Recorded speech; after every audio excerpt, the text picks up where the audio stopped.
Hello everyone, welcome to my channel Psychologist Priya Bhargav. Today we are going to start part 2 of Unit 3 Block 4 MPCE 032, that is MAPC second year students who have opted for organizational psychology. This video is for you guys. Today we are going to understand about performance appraisal and different aspect of performance appraisal. पहली चीज़ आती है performance appraisal होता क्या है। बहुत सारे जो procedures और मेथड्स हम यूज़ करते हैं किसी एम्प्लॉय की परफॉर्मेंस को इवेलुएट करने के लिए ऑर्गेनाइजेशन के अंदर, उसको हम परफॉर्मेंस अप्रेजल कहते हैं। ये फॉर्मल भी हो सकता है, इनफॉर्मल भी हो सकता है। इनफॉर्मल परफॉर्मेंस अप्रेजल क्या होता है, जिसको रेगुलर बेसिस पे आपका इमीडिएट सुपरवाइजर करता है। सुपरवाइजर रोज़ के रोज़ बताएगा आपको कि यहाँ पे गलती कर दी, इसको अच्छा किया तुमने। तो रेगुलर बेसिस में ऐसा करने से वो ज़्यादा इफेक्टिव होता है, क्योंकि एम्प्लॉय को पता होता है कि वो सही ट्रैक में जा रहा है कि नहीं जा रहा है, और सुपरवाइजर को भी पता चलता है कि कहाँ पे गड़बड़ हो रही है और कौन कौन सी शॉर्टकमिंग्स है जिसको ठीक किया जा सकता है। तो एम्प्लॉय को रेगुलर बेसिस में जब मिलता है तो उसको भी आइडिया रहता है कि परफॉर्मेंस अप्रेजल जब होगा तो वो कहाँ स्टैंड करेगा, है ना। और ये कॉस्ट इफेक्टिव भी है, क्योंकि फीडबैक तो इंस्टेंटली दिया जा रहा है, रोज के रोज तो कोई रिवार्ड देता नहीं है। सो इसीलिए ये एक ज़्यादा बेटर तरीका है ना। फॉर्मल परफॉर्मेंस अप्रेजल की जब बात आती है तो ये 6 महीने या 1 साल पे होता है, डिपेंडिंग अपॉन ऑर्गेनाइजेशन कितना बड़ा है, कितने सारे एम्प्लॉयज़ हैं और ऑर्गेनाइजेशन की पॉलिसी क्या रखी गई है। सो ये एक बहुत बड़ा प्रोसीजर होता है, इसमें पैसा भी लगता है, क्योंकि again human resource department conduct करेगा या फिर बाहर से कोई एक्सटर्नल कंसल्टेंट मंगाया जाएगा, बुलाया जाएगा, या असेसमेंट सेंटर में करवाना पड़ेगा, तब जाके होगा। नाउ अब हम समझेंगे कौन से प्रोसेस है जो परफॉर्मेंस अप्रेजल में यूज होता है। पूरा प्रोसेस क्या है शुरू से। तो सबसे पहले होता है first step, selection of performance factors and setting of standards to be achieved. So जो एम्प्लॉई है उसको क्लियर आइडिया होना चाहिए कि क्या उसका ऑब्जेक्टिव है और गोल है जिसको अचीव करने के लिए ऑर्गेनाइजेशन ने बोला है। सो ऑर्गेनाइजेशन भी उसको इन्फॉर्म करेगा कि नेसेसरी परफॉर्मेंस फैक्टर्स कौन कौन से हैं और कौन कौन से स्टैंडर्ड्स हैं जिसको अचीव करना है। ये चीज़ें ऑर्गेनाइजेशन भी उसको एड्रेस कर देगा। सो हम अब जो यानी कि हमने ये बता दिया कि हमारा ये ऑब्जेक्टिव है, अब तुम कहाँ पहुँचे। अब एम्प्लॉय को आइडिया है, रफ आइडिया है कि वो कहाँ तक पहुंचा, गोल तक पहुंचा कि नहीं पहुंचा, या रास्ते में ही है। सो ये चीज़ें उसको ये क्लियर की जाती हैं। Second is setting the period for performance appraisal. अब हमने ये देखना है कि 6 महीने में करना है, साल में करना है, क्या करना है। तो ये भी जो एम्प्लॉय है उसको बता दिया जाता है कि किस किस पीरियड में परफॉर्मेंस अप्रेजल होगा। और जो अप्रेजर प्लान होता है, मतलब जिस प्लान को हम फॉलो करेंगे उसको पहले से ही कर लेते हैं कि इस प्लान से हम परफॉर्मेंस अप्रेजल को डिसाइड करेंगे। तो जो एम्प्लॉई है वो प्रिपेयर रहेगा उस प्रोसेस के लिए कि चलो ठीक है, ये वाला प्रोसेस हमारे ऊपर लगाया जाएगा, अब मैं अपने आप को तैयार कर लेता हूँ उस चीज़ के लिए। Third is selecting the method for performance appraiser setting the stage for performance appraisal to be carried out.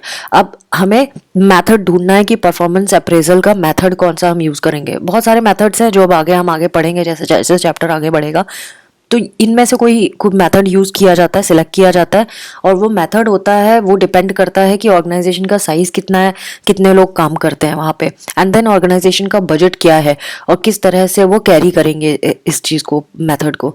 तो उसके ऊपर डिपेंड करेगा कि कौन सा मेथड हम यूज़ करने वाले हैं। Fourth is measuring the performance of the employee. अब टाइम आ गया जब हमने मेथड भी कर लिया सिलेक्ट, हमें सब बजट भी पता है, सब कुछ पता है। अब एम्प्लॉय को एसेस किया जाएगा और जो भी उसने आंसर दिया है उसको हम रिकॉर्ड कर लेंगे। अब सुटेबल इंस्ट्रक्शंस और ट्रेनिंग हम अप्रेजर को भी देते हैं। अप्रेजर मतलब जो टेस्ट कर रहा है एम्प्लॉय के ऊपर, उसको भी देते हैं कि किस तरह से इस पूरे मेथड को कंडक्ट करना है, कैसे टेस्ट को कंडक्ट करना है एम्प्लॉय के ऊपर।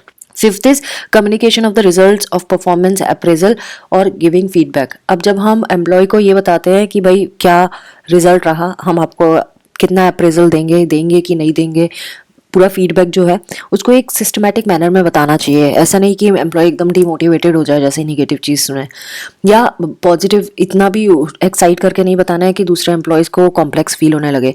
सो सिस्टमैटिक मैनर में हमें बताना पड़ेगा कि ऐसा क्यों किया, इस लेवल पे आपको क्यों, क्या दे रहे हैं हम और क्यों दे रहे हैं। तो वो सारा जो एक्सप्लेनेशन के साथ देते तो एम्प्लॉय कन्विंस्ड होता है, उसको अनफेयर नहीं लगना चाहिए। Sixth is application of the results of the performance appraisal. अब जब हमें रिजल्ट मिल गया तो हमें मालूम है कि एम्प्लॉय कहाँ स्टैंड करता है।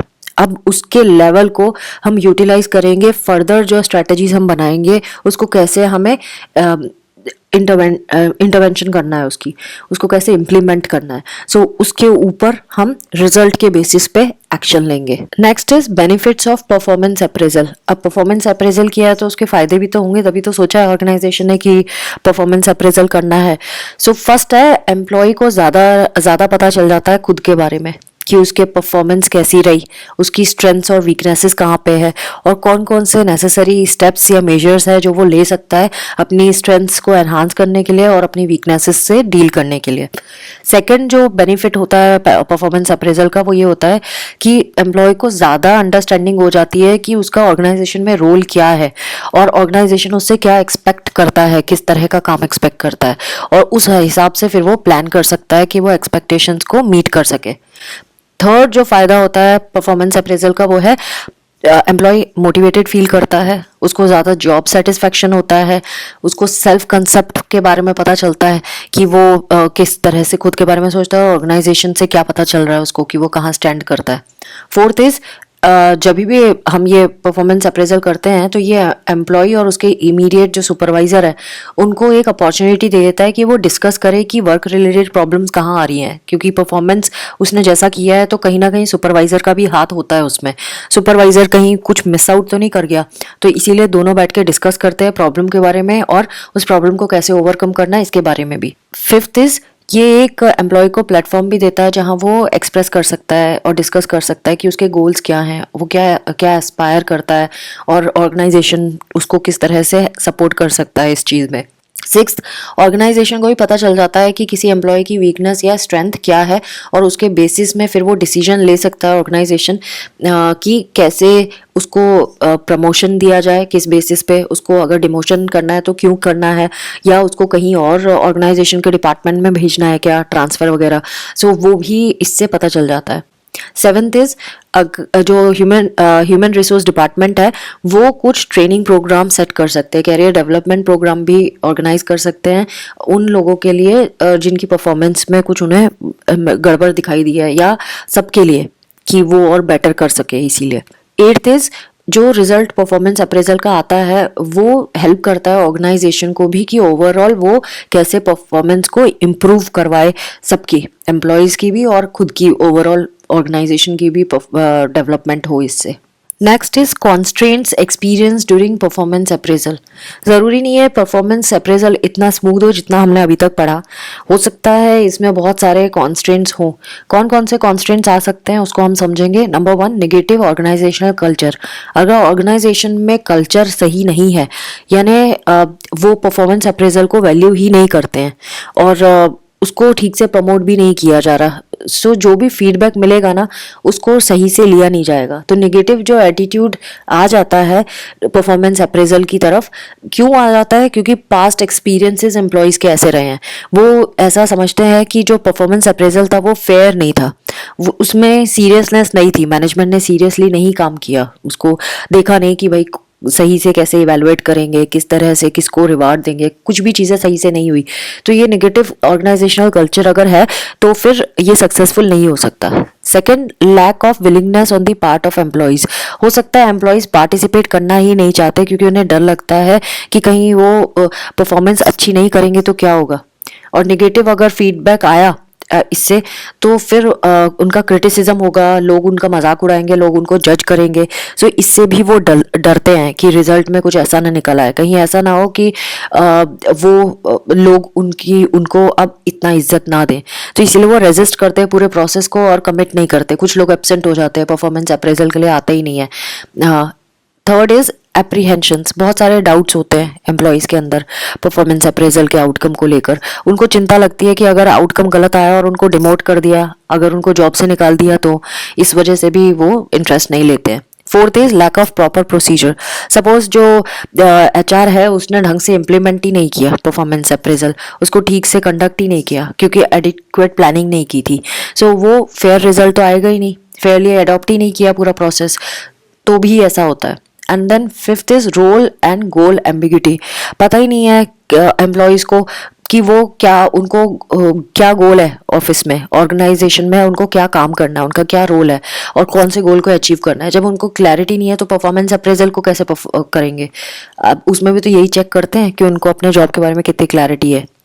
Sixth is lack of linkage between performance appraisal and reward. अगर इन्होंने अप्रेजल और रिवार्ड को ढंग से लिंक नहीं किया, मतलब किस परफॉर्मेंस पे कितना रिवार्ड देना है, कौन किस किस रिवार्ड को उन्होंने सिलेक्ट किया है, वो ढंग से नहीं किया, तो ऑटोमेटिकली एम्प्लॉय मोटिवेटेड फील नहीं करेगा और वो ठीक से आएगा ही नहीं, उसमें पार्टिसिपेट ही नहीं करने वाला या ठीक से परफॉर्म नहीं करेगा अप्रेजल में। Seventh is low motivation to perform. Participant हो सकता है कि उनको मोटिवेशन ही ना आए, अनसक्सेसफुल तभी होगा परफॉर्मेंस अप्रेजल, क्योंकि वो मोटिवेटेड ही नहीं है परफॉर्म करने के लिए। सो आप उनसे क्या एक्सपेक्ट करोगे, वो क्या करेंगे। सो दैट इज़ वाई वो इंटरेस्ट नहीं लेते हैं पार्टिसिपेट करने में इस प्रोसेस में। Now we will discuss about methods of performance appraisals. ऐसे कौन कौन से मेथड्स हैं जो हम यूज़ करते हैं परफॉर्मेंस अप्रेजल के लिए। वो जो भी मेथड हम यूज़ करते हैं वो डिपेंड करता है कि ऑर्गेनाइजेशन का नेचर कैसा है, फाइनेंशियल स्टेटस क्या है और कितना बड़ा ऑर्गेनाइजेशन है। मेमोरिया, गैंकर एंड पारीख 2004 उन्होंने बहुत सारे ट्रेडिशनल और मॉडर्न मेथड्स बताए हैं परफॉर्मेंस अप्रेजल के। सो इनको दो कैटेगरीज में हम डिवाइड कर सकते हैं परफॉर्मेंस अप्रेजल को, traditional method and modern method. So अभी हम जो समझने वाले हैं वो ट्रेडिशनल मेथड पहले समझेंगे। इसमें नंबर 1 है स्ट्रेट रैंकिंग मेथड। ये सबसे पुराना और सिंपलेस्ट मेथड है जहाँ पे सारे के सारे एम्प्लॉयज़ को एक दूसरे से कंपेयर किया जाता है और उनको रैंक किया जाता है। तो परफॉर्मेंस जो एम्प्लॉय की होती है वो उसको नहीं कंसीडर करते ये लोग, बेसिकली वो ओवरऑल जितने एम्प्लॉयज़ हैं उनको परसीव करते हैं और दूसरे एम्प्लॉय के से कंपेयर किया जाता है। तो इनको न्यूमेरिकल रैंकिंग दी जाती है, नंबर दिया जाता है, फर्स्ट कौन है, सेकंड कौन है, जैसे स्कूल में फर्स्ट सेकंड थर्ड आते हैं ना, उसी तरह से असाइन किया जाता है हर एक एम्प्लॉय को। सेकंड मेथड है पेयर्ड कंपैरिजन टेक्निक। इसमें दो एम्प्लॉयज़ लिए जाते हैं, उनको आपस में एक दूसरे से कंपेयर किया जाता है एक पर्टिकुलर ट्रेड को सिलेक्ट करके और फिर रैंक असाइन कर दिया जाता है। सो ये टीडियस जॉब है क्योंकि इतने सारे एम्प्लॉय होंगे तो किस किस को आप पेयर करोगे और कैसे करोगे। Third is man to man comparison method. इसमें एक स्केल बनाया जाता है जो एक मैन की क्या क्या क्वालिटीज होती हैं, वेरियस फैक्टर्स को कंसीडर करते हुए बनाया जाता है। मैन इज ए की मैन, मतलब कि एक इमेजिनरी पर्सनैलिटी जो हम एक्सपेक्ट करते हैं कि ये वाली सारी चीज़ें होनी चाहिए किसी एम्प्लॉय में, जैसे लीडरशिप, कम्युनिकेशन, ऑनेस्टी, हार्डवर्क, इस तरह की चीज़ें। हर एक एम्प्लॉय को उस स्केल से हम कंपेयर करते हैं। सो जो एम्प्लॉय है उसको दूसरे एम्प्लॉय से कंपेयर नहीं कर रहे हैं, हम क्या कर रहे हैं, एक मैन वाली की बना दी है आइडियल और उससे फिर हम कंपेयर कर रहे हैं और हर एक फैक्टर पे कंपेयर कर रहे हैं। तो अगेन अगर हर एक फैक्टर में हम कंपेयर कर रहे हैं उस की से हर एक बंदे को, तो कितना टाइम लगेगा, तो ये टाइम कंज्यूमिंग है। Next is grading. कुछ कैटेगरीज हम क्रिएट करते हैं और उनको डिफाइन करते हैं, जैसे डिपेंडेबिलिटी, हार्ड वर्किंग, कोऑपरेटिवनेस, ये सारी चीज़ें, ऐसे बहुत सारी कैटेगरीज कर लेते हैं। एंड देन हर एक एम्प्लॉय को उन कैटेगरीज में हम ग्रेड करते हैं कि वो कैसा कैसा परफॉर्म करते हैं।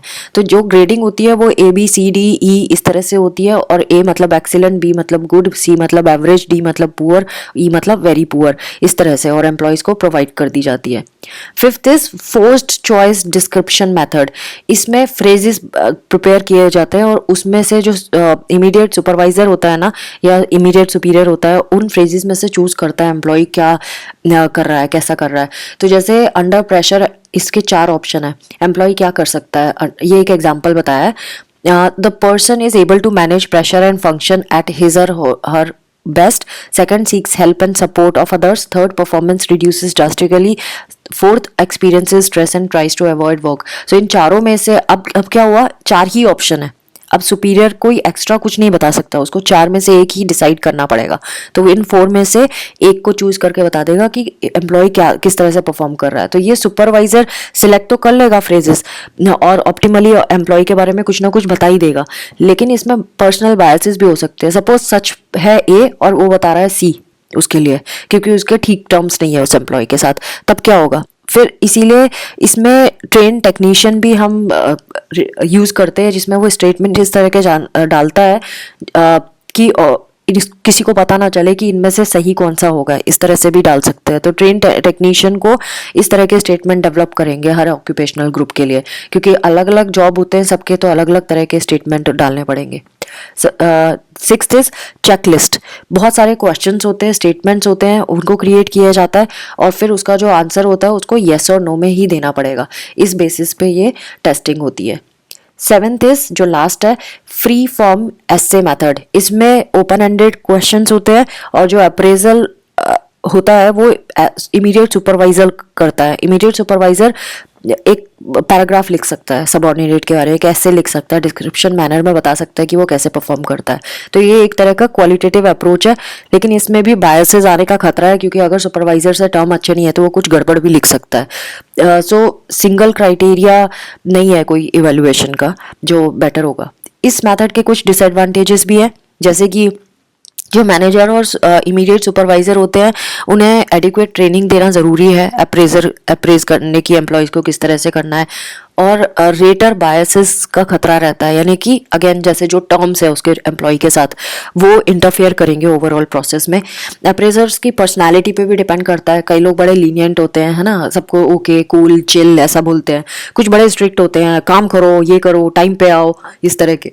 तो वो स्ट्रिक्ट है कि लीनियंट है, उस पर डिपेंड करेगा। देन बहुत सारी प्रिपरेशन करनी पड़ती है स्केल्स और स्टेटमेंट बनाने के लिए, अलग अलग डिपार्टमेंट के लिए अलग अलग, टाइम कंज्यूमिंग है ये, और कंप्लीट आइडिया भी नहीं देता किसी एम्प्लॉय के बारे में। वो जिस चीज़ के बारे में आप पूछ रहे हो बस उसी के बारे में आपको पता चलेगा, ओवरऑल पर्सनैलिटी के बारे में पता नहीं चलेगा। सिर्फ वो पता चलेगा कि उस टास्क में उसने किया है। Now modern methods. Modern methods में पहला आ जाता है असेसमेंट सेंटर्स। सो असेसमेंट सेंटर्स जो होते हैं वो बहुत सारे मेथड्स यूज़ करते हैं अप्रेजल के, और अप्रेजर भी, मतलब जो पर्सन इसको करेगा, इस कंडक्ट करेगा ये टेस्ट, वो भी बहुत सारे होते हैं। सो इसमें क्या क्या आ जाता है, जैसे interview, written test, group discussion, suitable exercises, ये सारी चीज़ें इसमें आ जाती हैं। तो जो अप्रेजर है वो हायर लेवल का मैनेजर भी हो सकता है खुद ऑर्गेनाइजेशन का, या फिर उस सेंटर से भी हो सकता है जिस सेंटर में वो करवा रहे हैं टेस्ट, इस तरह का। सो ये इवेलुएट करते हैं हर एक एम्प्लॉय को, और जो समरी होती है वो सबमिट कर दी जाती है।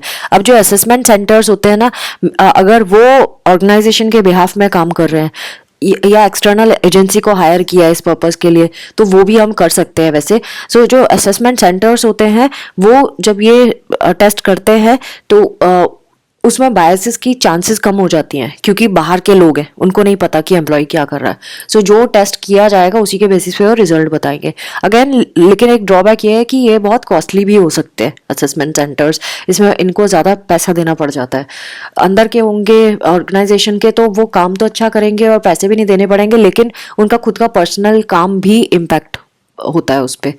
नाउ असेसमेंट सेंटर्स को हम एक और चीज़ के लिए यूज़ कर सकते हैं जब हम रिक्रूटमेंट करते हैं, उसमें सिलेक्शन प्रोसेस, ट्रेनिंग देने में, और कुछ और रिसोर्स एक्टिविटीज़ करवानी है, ह्यूमन रिसोर्स एक्टिविटीज़ प्लान करानी है, तो वो भी हम असेसमेंट सेंटर्स में कर सकते हैं। तो असेसमेंट सेंटर्स एज सच है तो इफेक्टिव और कंप्लीट आइडिया भी देता है कि किसी एम्प्लॉय के बारे में कि वो पूरा ओवरऑल किस तरह का परफॉर्मेंस दे रहा है। और जो अप्रेजर, हम मल्टीपल अप्रेजर्स यूज़ कर रहे हैं, मल्टीपल मेथड्स यूज़ कर रहे हैं, तो बहुत अच्छा है, सब कुछ अच्छा है। इट्स जस्ट एक तो टाइम कंज्यूमिंग है, दूसरा कॉस्टली पड़ जाता है कंपनी के लिए।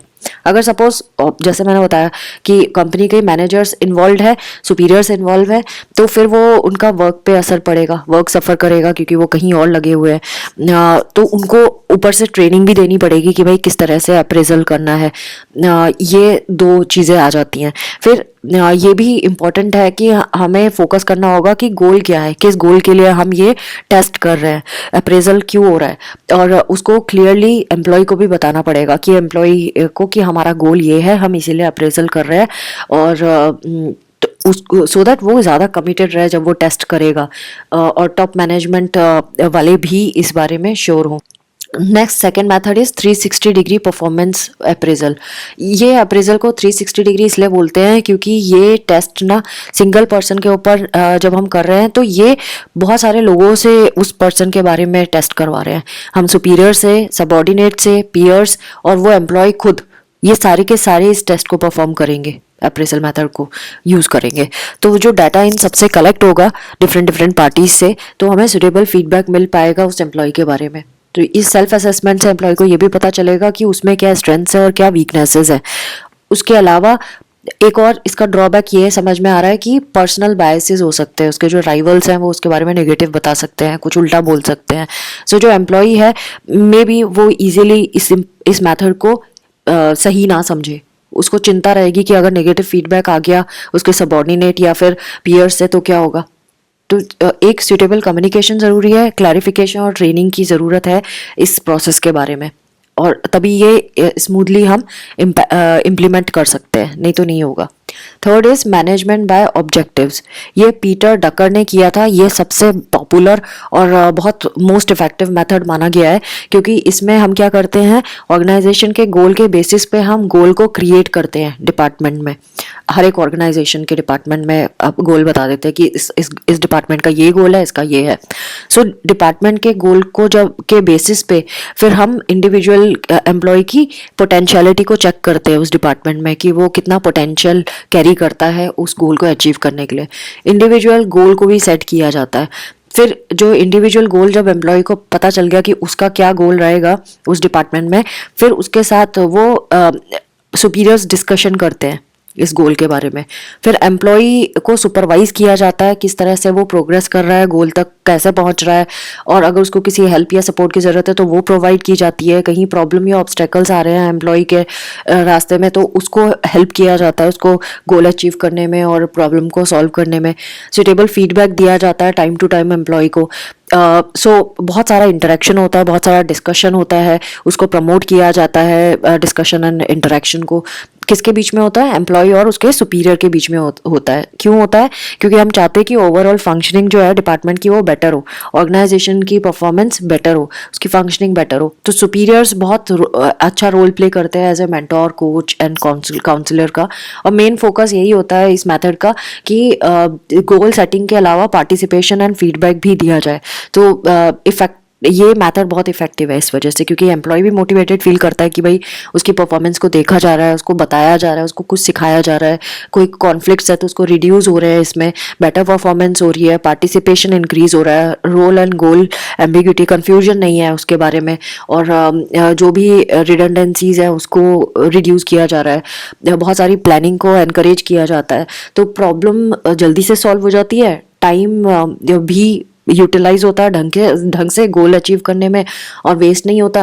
परफॉर्मेंस डेफिशिएंसीज हैं एम्प्लॉय की तो वो पता चल जाती है हमारे को, और फिर उसको कैसे ठीक करना है वो भी हम कर सकते हैं। तो ये मेथड टाइम कंज्यूमिंग ज़रूर है और बहुत सारा इन्वॉल्वमेंट होता है, बहुत सारी चीज़ें होती हैं। पॉजिटिव एटीट्यूड एम्प्लॉय का और सुपरवाइजर का बहुत ज़रूरी है इसमें, लेकिन क्योंकि हर स्टेप पे सुपरवाइजर को उसको गाइड करना पड़ेगा। तो ये एक इफेक्टिव मेथड है, पॉजिटिव है, लॉन्ग लास्टिंग है, और ये ओवरऑल ऑर्गेनाइजेशन कल्चर के को भी एनहांस करता है, स्मूथ फंक्शनिंग को एनहांस करता है। फोर्थ मेथड इज बार्स का मतलब होता है बिहेवियरली एंकर्ड रेटिंग स्केल्स। सो इसमें 5 स्टेजेस आती हैं। पहला क्या होता है, एक क्रिटिकल इंसिडेंट को जनरेट किया जाता है। तो एम्प्लॉय जो है इस अपना पर्टिकुलर जॉब को जब वो उसको करने के लिए बोलते हैं एक स्पेसिफिक क्रिटिकल इंसिडेंट में, सो वो उस जॉब को कैसे करेगा वो उसको देखा जाता है, उस पर्टिकुलर स्पेसिफिक क्रिटिकल इंसिडेंट पे उसने क्या किया। सो इफेक्टिव परफॉर्मेंस हम चाहते हैं कि वो इफेक्टिवली उस क्रिटिकल इंसिडेंट पे परफॉर्म करें। अब ये जो इंसिडेंसेस होते हैं ना, इनको फर्दर हम छोटे छोटे सेट्स में डिवाइड कर देते हैं परफॉर्मेंस डायमेंशंस के बेसिस पे। अब ये जो इंसिडेंट्स हैं, जब हमने इनको कैटेगराइज कर दिया तो हर एक कैटेगरी को फिर हम डिफाइन करते हैं कि ये वाला क्रिटिकल इंसिडेंट किस चीज़ को आइडेंटिफाई करेगा, ये वाला क्रिटिकल इंसिडेंट किस चीज़ को आइडेंटिफाई करेगा। फिर जो ग्रुप ऑफ एम्प्लॉयज़ है ना, उनको ये क्रिटिकल इंसिडेंट्स दे दिए जाते हैं और फिर देखा जाता है कि हर एक कैटेगरी में वो कैसा परफॉर्म कर रहे हैं। अब उस ग्रुप को बोला जाता है कि उनके बिहेवियर को वो रेट करें कि कैसा उस इंसिडेंट में उन्होंने किस तरह का बिहेवियर शो किया है, वो सही है कि गलत है। जब वो आइडेंटिफाई कर लेते हैं कि उनका परफॉर्मेंस जो था इफेक्टिव था कि इनइफेक्टिव था, तो उनके परफॉर्मेंस डायमेंशन के बारे में बहुत सारा आइडिया लग जाता है और उनको पता चलता है कि कौन सा बिहेवियर बेटर था उस पर्टिकुलर क्रिटिकल इंसिडेंट में।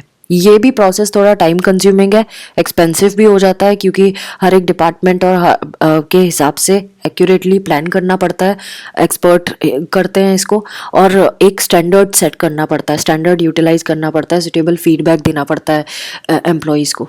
तो friends, this was all about unit 3 of block 4 MPCE 032। I hope आपको फर्स्ट एंड सेकेंड पार्ट में ये पूरा चैप्टर्स का एक फ्रेमवर्क मिल गया होगा कि कैसे क्या है इसमें।